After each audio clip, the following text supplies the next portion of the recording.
What's up, friends, and welcome back to Tara's Table Talks, a weekly segment where I talk about all things mom from my kitchen table. Joining me today is Folgers Coffee. Thank you. We are currently dealing with the topic we're going to talk about today, so I need as much caffeine as possible to get me through the days at the moment.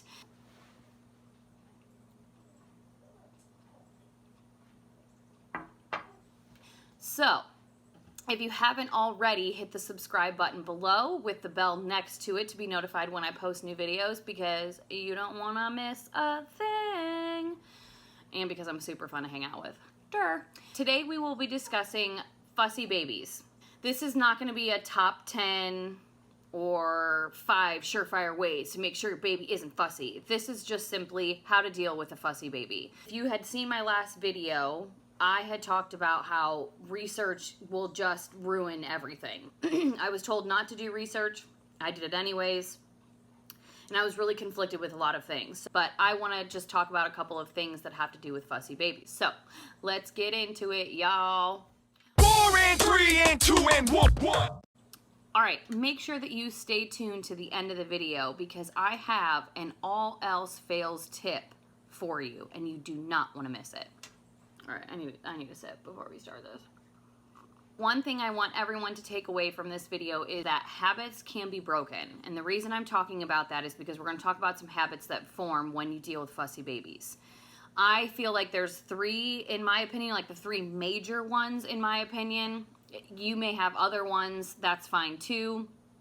But these are just the 3 that I feel like are like the main habits that are formed when you deal with a fussy baby. So, first habit I want to talk about, the dependency on you when they start crying. I know everyone hears this, I know everyone reads it. As far as the research that you're doing, it's telling you, yes, pick up your child, no, don't pick up your child. So I kind of want to touch on this one. So the problem is that people say don't, or they, whoever they are, say don't pick up your child because they'll become too dependent on you when they cry. They'll expect to be picked up when they cry, right? We've all heard that one. Well, want to hear the other side? I literally read it said, do not let your child cry for too long because they will turn into a sociopath. What? So now you're telling me that I shouldn't pick up my child because they'll be too dependent on me, but if I let them cry for too long, they're going to become a sociopath? Okay, cool. So either I have my children living with me until they're 40, or I'm going to be afraid for my life when they turn 15 that they might kill me. I mean, really, bro? Like, figure out which stance you're going to be on, because this is stupid. Here's my advice. In my experience, if my child is fussy, I do a 5, 10, 15 rule. And I'm sure you all have heard of this. I let them cry for 5 minutes. If they haven't stopped, I go in there, pick them up, soothe them, give them a pacifier, lay them back down. Then I wait 10 minutes if they start crying again. Do the same thing. Then I wait 15 minutes. So the problem is after 15 minutes, what happens if they're still crying? What do you do, right? Pick them up, hold them, let them soothe completely, and then put them back down. They'll probably end up falling asleep a little bit. So who cares if you hold them? Who cares if you feel like I can't listen to them cry any longer and I need to hold them? Do it. That's how you feel, do it. Whatever you need to do to survive that time, girl, go for it. All right, bad habit number 2, relying on the pacifier or sucking on their thumb to self-soothe. So in the beginning, Maverick would not self-soothe at all. There was no self-soothing. He could not get it together. And that's fine. He's a baby. Like, let's be real. He's a freaking baby. But Sebastian was awesome at it. He would cry for like 30 seconds to a minute and he would be done and he'd be asleep. So we were like, cool, awesome. Well, some things have flipped now because I feel like Maverick can self-soothe and now Sebastian's having a tough time self-soothing. So Maverick is now relying on his thumb or he'll like kind of gnaw on his hand a little bit. To be honest with you, I'm not stopping it. If that's how he self-soothes, more power to you, dude. And Sebastian likes the pacifier, so we give him the pacifier to help him soothe. So the second we put that pacifier in, he's knocked out. So of course I'm going to do that. I can take away the pacifier later and I can help him stop sucking his thumb later. It's not like this is a forever thing and they're always going to do it. I sucked my thumb for a very long time, which I'm kind of embarrassed to admit, and I turned out great. I mean, seriously, hello. And my mom was so awesome that she paid for a ton of orthodontic work so I could have great teeth. Thanks, Mom. But seriously, those habits can be broken, so don't feel bad about giving a pacifier or letting them suck their thumb. Whatever it is, let them do it so they can self-soothe. Girl, you need sleep too. Let's be real. Okay, so the last habit that I feel like is formed is feeding them when they're fussy. So a lot of the times you hear, oh, don't feed them when they're fussy because they'll expect to be fed every time they cry. I get that, right? Because then you're literally feeding them all the time. But if you've just got done feeding your child and they're still fussy, my experience is diaper change, burp, an extra burp just in case, and pop the pacifier in. Those are like my 3 steps that like I always do if they're still fussy after they've fed. A lot of the times it's a good burp and they will typically go right down.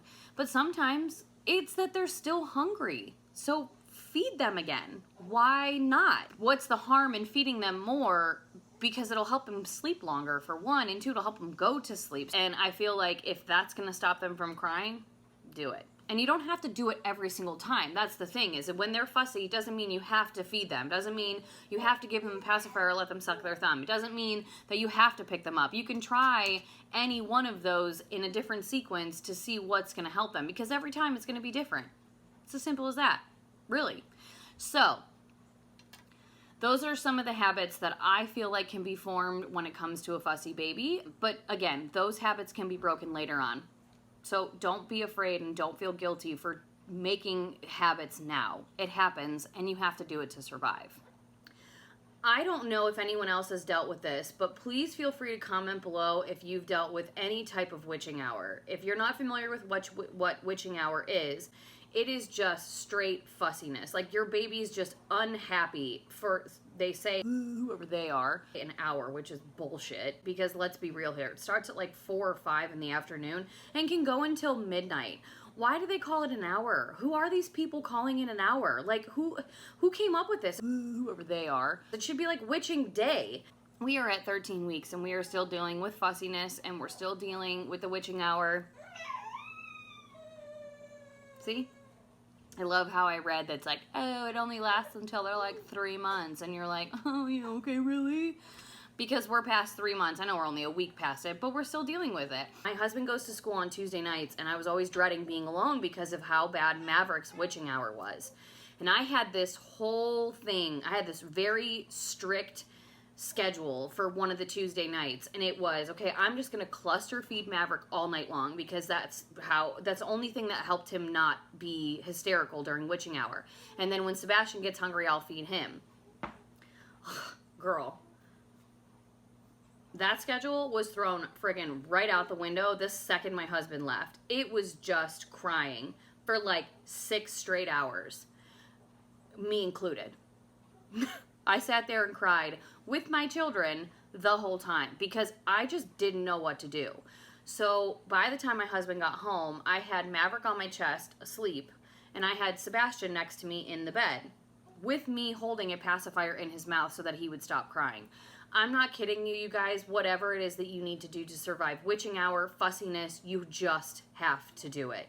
I hope that this helps you feel a little bit better about if you're forming habits at the time, at the moment, you can break them later on. Don't feel guilty for forming these habits. Don't feel guilty for giving them a pacifier. Don't feel guilty for feeding them. Don't feel guilty for holding them because you have to survive. It's survival mode until they can walk, basically. So whatever it is that you need to do, don't feel bad about it and just do it.